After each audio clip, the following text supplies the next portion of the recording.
Hi there. Today, let's learn about the phrasal verb, ask somebody back. It means to invite someone to return after the first time.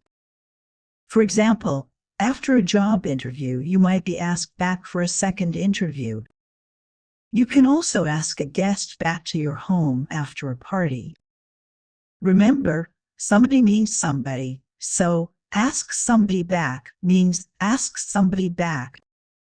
This phrasal verb is separable. You can say ask somebody back or ask back somebody, but the first is more natural. Here's an example. The company asked her back for a second interview. You always need to include the person you are inviting.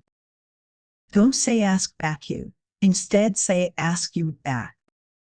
Ask somebody back is different from call somebody back. Call somebody back means returning a phone call. Ask somebody back means inviting someone to come again in person. You can use this phrase in formal and informal situations.